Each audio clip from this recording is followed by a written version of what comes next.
Hey friend, welcome to another episode. You are in for a treat today. I have someone very special and near and dear to my heart on today's episode. Kristin is a current coaching client of mine, and she trusted me to walk alongside her as she has worked through some really tough places in her life. You're going to hear how she went from feeling stuck and depressed to stepping into confidence, clarity, and even leadership. Her transformation is powerful, but here's the thing. Kristin isn't an outlier. She's just like you. She's a woman who decided to invest in herself, trust God, and do the work. And that's why she's seeing breakthrough. If you are ready to be inspired, then lean back, settle in, and enjoy this conversation with Kristin. Do you want to step into the calling God gave you and dream big again with Him, but feel stuck, buried in doubt, and constantly pulled under by the chaos of everyday life? Hey, I'm Amy, Christian life coach, girl mom, and wilderness season survivor. I help women gain confidence in their calling through spirit-led coaching and prophetic insight, because that's what finally changed everything for me. If you're ready for the confidence to move forward so you can get unstuck, grab a pen and some paper, silence the what's for dinner mental loop, and pop in those earbuds. Let's go. Before we dive in, I want to remind you about something exciting coming up. On October 7th and 8th, I'm hosting the Breakthrough Bootcamp, a completely free live workshop on Zoom. Night 1, we're going to cover what's keeping you stuck, and on night 2, we're going to have a more relaxed coffee chat with prayer and prophetic ministry to help confirm and encourage what God is already stirring inside of you. You can register today at amywadlington.com/bootcamp. And don't forget to join my free Facebook community, Life Coaching for Christian Women, where I will be doing giveaways during the entire event. I look forward to seeing you there. We'll put a link in the show notes. Hi, Kristin. How are you? I'm good. How are you? Great. Thank you. So before we get started, can you introduce yourself and share a little bit about who you are? Yes. So my name's Kristin. I live in Florida. I'm married and I have one dog that's actually sleeping across from me right now. I work full time in the insurance industry, but I am walking my healing path and trusting the Lord to send me into the area that I think He's called me to, which is helping women and their children, if they have any, walk through abuse, domestic violence, trauma after they've been out of that situation, just the healing journey part of it. And that's something that you've helped tremendously with, getting clarity and things too. So Awesome. Yeah, that is a big calling, and God is definitely working in your life. I have been a witness to it. So, can you tell me a little bit about what life was like for you before we started working together? there was just a lot of confusion. Like I've known what I was called to do for quite a while, a lot of years, but I haven't known like what's the first step? Where do you start? Because you can't help facilitate healing anybody else until you've walked your own healing journey and you've been willing to allow God to refine you and prune you and all the things that God does because He knows it's what's best for us, even when it really hurts. That's so true. It is not an easy walk, for sure. What do you think you were struggling with the most when you reached out to me? So I had already been through some coaching previous to you, so I had gotten some healing. A lot of it was trying to figure out a way to move forward while knowing that I still had stuff from my past that needed to be worked through. So I did make the decision to engage a Christian counselor. So I have you to move forward with. I have her to deal with the stuff in the past. For anybody out there listening that knows they need healing in some form, big tip for you, if you do work with Amy and you know you have past stuff, I would highly suggest a counselor as well because Amy works really well with counselors. And also, it just helps you because then you don't have to like feel like you're going to get entangled and stuck. Yeah, absolutely. And I think that therapy is so important for that healing of the past parts of us that when we go through it, because coaching is not therapy. It's completely different. No. It's actually going forward and looking to the future, setting goals and doing what God created us to do. And therapy is to untangle those messes that the enemy meant for harm, and God has plans for us that are good. So coaching helps Yeah. us step into it, and therapy helps us heal from the past. And I think that's where I was like and even once I started, I didn't exactly know how to move forward because I knew there were still certain things that in the present needed to be worked on, like learning how to love people like how Jesus loves people, practically learning how to have better communication skills and how to renew my mind, which I will say that you really helped me a lot with that because in the past I would hear people say, "Oh, you need to renew your mind. Oh, you need to renew your mind."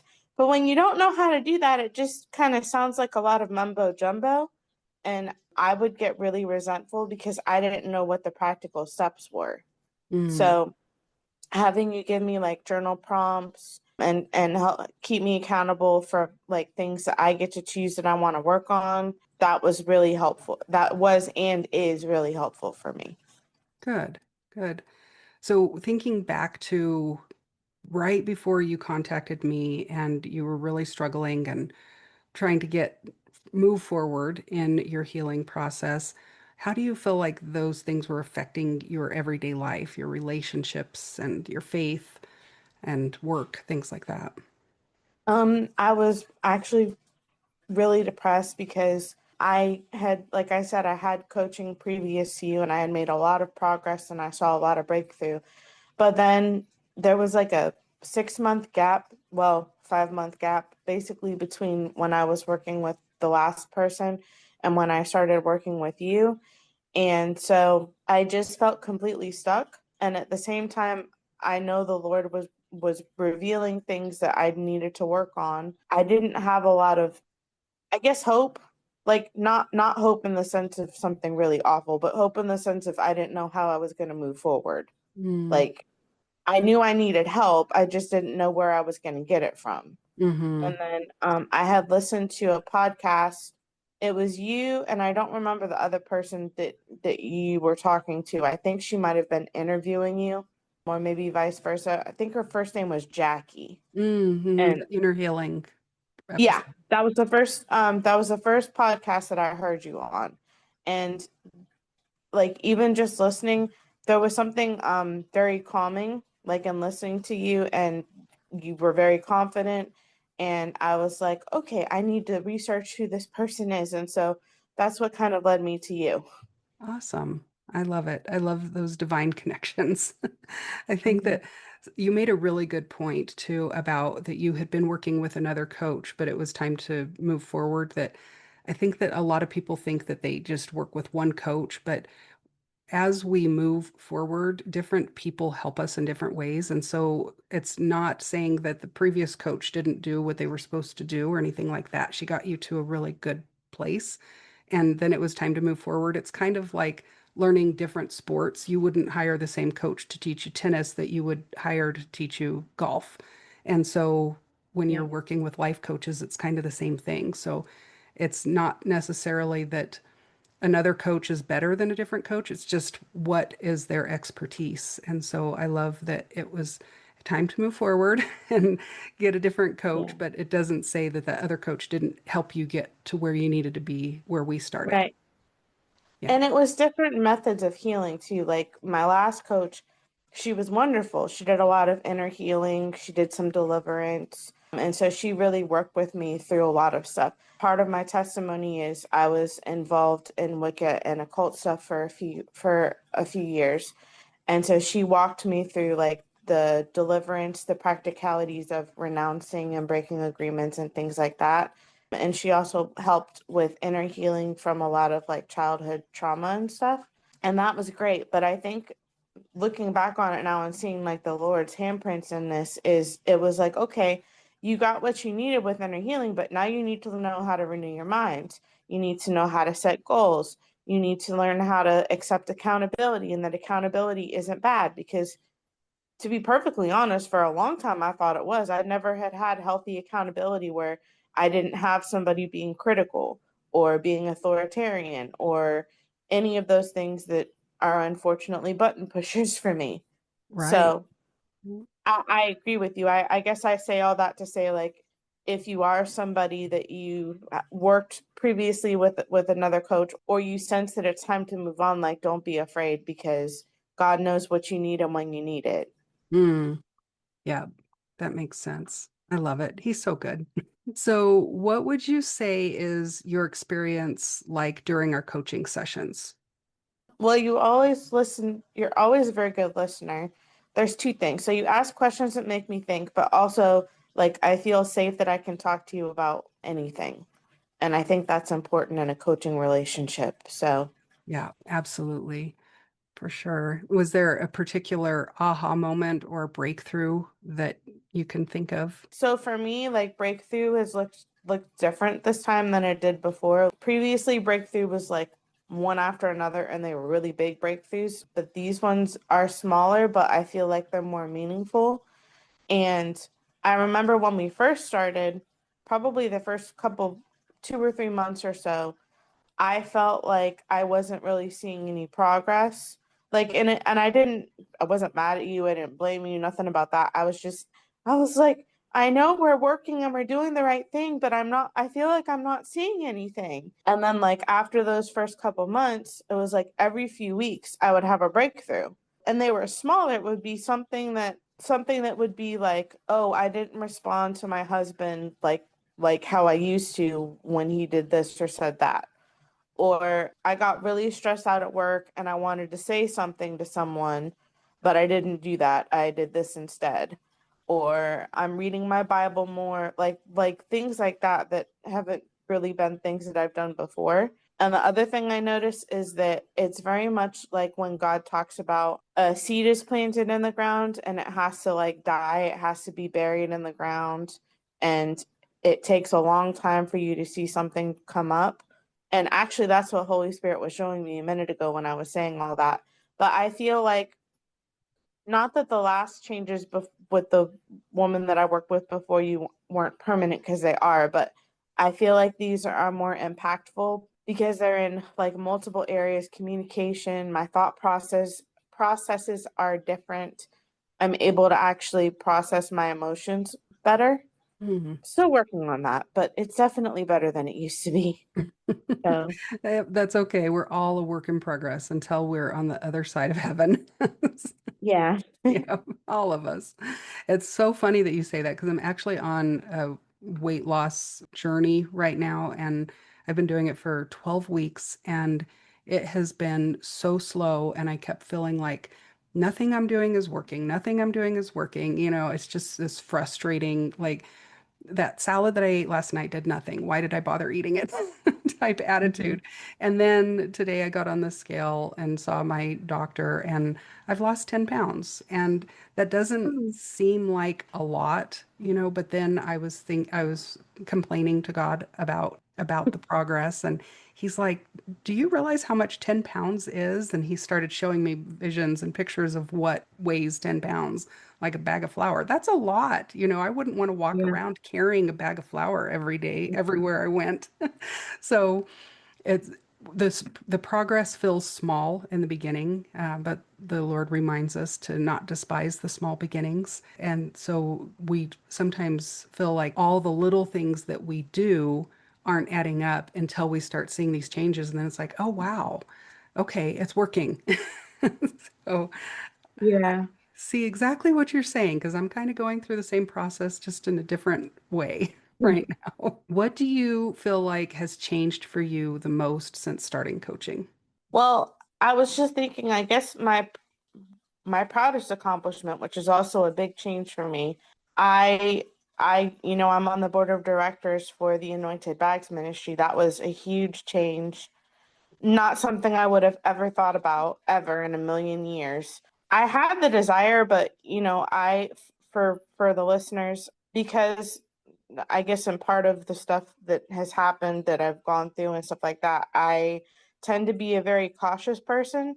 Mm, I tend to fear, which, I've broken agreement with and walked through and worked through and all the things and still continue to, because that's what you do. but I would have never pictured myself in that position. It's also more of a visible position. Like we have a ministry event coming up this weekend. I'm really excited about it. It's a painting party. So we Mm. get to paint, and we get to share the vision of the ministry, and we get to fellowship with people. So I'm really looking forward to it. It's a smaller group, which is great for me because I think it's going to be like 20, 22 people. And then those of us that are there from the board of directors, which I think might be three of us, me, Jennifer, and one other person. But it was a leap of faith. I had asked God, and God was like, yeah, go, do it, apply. So I did it. And I would say that that's my biggest accomplishment so far that I feel like. And it's definitely the one that I'm the most proud of. He's been talking to me lately about visibility, and I realized today, I'm still processing how I feel about this, but I realized today that everybody in leadership on my floor where I work, I work in the claims area of the insurance company, they all know my name. I don't know why they know my name. I don't know how they know my name, but they know my name. So I'm like, okay, Lord, I'm going to assume this is good because, I haven't heard otherwise. So Yeah. Yeah. I think one of the things that I love about being a coach is that I get to see God's hand working in people's lives, but that doesn't show unless the people step out and do what he is calling you to do. And so I have seen his hand in your life, but I've seen you grow and become more confident and step out with courage. Even though you were afraid, you still did it. And there's no such thing as courage without fear. And so you have overcome that fear by stepping out in courage. And I've seen so much growth in you and your heart for the Lord and the obedience when he asks you to do something that feels really uncomfortable, you still do it. So we give God the glory for what he's done, but those things wouldn't show outwardly and you wouldn't have that visibility if you hadn't done what he had asked you to do. So you get credit for that too, not just him. thank you for that. Yeah, and the other part that I'm proud of is I'm hoping to do their first annual gala, which will be next year. But I'm so excited. I already am starting to look for gala dresses. So Oh, just picture me twirling around like a little kid because I'm so excited. oh, that's awesome. I love it. Getting dressed up is so much fun. Yeah, I don't get to do it that often. The last time I did it was my wedding, so this will be good. We've been married almost 5 years, so Yeah. Oh, that's awesome. Very cool. So, how do you feel now compared to when you first started, how you felt when we first started? I have a lot more clarity. Like I know, generally speaking, I know what my next step should be. So now it's just like the process of walking it out and keeping my confidence on him. I've heard, I don't remember who it was, but somebody coined the term Godfidence, Mm, like confidence because of God. mm-hmm, And so I feel like that's what it is. Like when I get overwhelmed and I'm like, oh, I don't know if I want to do that because people are going to see me or people are going to hear my voice or people are going to know me. And I get nervous about that. It's, mm-hmm, I think, one of those things that like trauma does to you when the enemy plants trauma into your life and then other people sin against you. Like it can take away your voice, but it also can bring up a lot of fear of mm, being seen, fear of being known, stuff like that. And so like what helps me with that is thinking about like when Peter, yeah, it was Peter, I had to make sure I was correct, walk on water, and mm-hmm. Jesus just said, come out of the boat. And like when Peter kept his eyes on Jesus, he was able to walk. And so that's what I'm trying to do. Like, not think about the thing that's making me nervous, think about Jesus. That's right. Yep. Keep your eyes on him. I love that. How else do you feel like it's impacted your faith and your calling and your sense of peace? This this was something that made me feel closer to Jesus was a couple times you suggested that I watch The Chosen. And Mm, the reason I say this is because while I do read the Bible, sometimes you can get buried in the words and you kind of lose the character of what was Jesus really like, maybe as a human on this earth, Mm. and like have that connection. Hmm. And so watching those videos, and like I've heard a lot of rhetoric about it, like, oh, it's good, or oh, it's not good, or whatever. So like, I guess having the permission, so to speak, from you, because I trust you, and then like doing it, like it made me feel closer to God. Like, oh, he really probably was like this. Oh, he really probably was like that. He definitely did this, this, this, and this. So like, it just brings a lot of comfort, and then it makes me want to dig deeper. Hmm. Yeah, I think that that's part of what I really like about The Chosen is it brings out his humanity a lot, that shows us a Hmm. side of him that you don't get from reading the words off the page, which I love reading the Bible as well, and I get a lot from it, but I'm a visual learner, and I Hmm. think that The Chosen has really helped bring the word to life for me. And you still have to use wisdom and discernment, but watching it has really helped inspire my faith as well. So, Yeah. yeah, I love that. So, if someone is listening right now and feels stuck like you did when we first started, what would you say to them? Well, I would encourage you, if you have the means, I would definitely encourage you to invest in life coaching. Amy's a really good coach.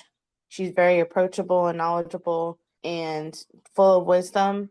If for whatever reason you don't have the means, because I know not everybody does, I'll leave you with something that my previous coach said. She said that when she was in a position where she didn't have the ability to invest in herself monetarily, she invested in herself with the free resources. So, like, Amy's podcast is free. Amy has a group on Facebook that's free. She has, I think, some free resources. So, I would suggest that you utilize all of those things until you may be able to invest in yourself monetarily in the future. And also ask God. Like, God's a good resource provider. If he doesn't give you the monetary resources, he might be able to give you like a book to read, or tell you where in the Bible to study, or just speak to you and bring you comfort and healing and community. So that's what I would suggest. Those are great suggestions. I love those. And a lot of times even churches have mentors. So there's so many resources out there. You're right. But just taking that action step and doing something to change is the best advice that we can give. So I love that. Yeah, I Yeah. would say don't be afraid. And I'll tell you something. When I was in probably one of my more darkest times, I would show up every night, and I would sit and I would put worship music on, and I would pray and cry and pray and cry. And finally, one night, I cried out to God, and God told me, don't stop. As long as you keep following me, you keep pursuing me to the best of your ability, you will get to your breakthrough. It will happen. You just have to keep going. Mm, And so that's my best advice is don't let anything stop you from going to God. Like, even if you can't get anything else, even if you are struggling to find community, like, don't let yourself get stopped from going to God. God's always with you. He's loved you. He's always for you. And really, he's the ultimate one that you need in your life above anyone and anything else. absolutely. Yep. That's beautiful. Thank you for sharing that. So what are you most excited about moving forward in this new season of your life? Well, right now, my focus outside of my regular work is to keep up with my blog. I do have a blog on Substack. It's got a couple entries in it, and I'm working very hard at getting into a rhythm where I'm posting weekly or every other week for new content, and I'll give you the information on that in a bit. But so that, and also working with the ministry. I have this really cool idea to come up with like a document, or like a online, maybe a Canvas ebook or something, that shows like how I was able to work with the ministry, and personal development wise, like what I was able to help them achieve, because I want to work for a nonprofit. So Mm, that's my next goal, is being able to get myself ready to work for another nonprofit and get my blog up so that I can start my blog and start my online community in the future once I get some readers, and then eventually do coaching. I love it. You are going to impact the kingdom with your calling. And I just know it because you're so faithful and obedient and love Jesus. And you just have stepped out in with courage and with bravery. And I love it. I love all the things that you're doing. It's so cool. I'm Yeah, excited for your future book too. yeah, that too. I need to get back in the rhythm of writing that because it's been a long time, but it's a really cool idea, and I'm excited to see what it's going to do for um women, well, anybody, but especially women that are maybe in a hardship time of their marriage. Maybe it'll encourage them. Mm-hmm. Yeah, for sure. Kristen, this has been such a wonderful conversation. I love it. And before we close, where can people get in touch with you if they want to hear more about your story? Okay, so my Substack name on here is Knitted, KNITTED, like David, the number two, Gether, G like George, T like Tom, HER, Knitted Together. That's my screen name on there. And then I have two posts. I will be doing another post this week, and I would love if people were interested in subscribing. My goal is really to just encourage women, encourage the body of Christ, and to be love and light and salt, like God says. And that's pretty much it. So before we go, what is one thing that you want to leave us with, that a nugget of wisdom or anything that you can think of? Jesus is everything.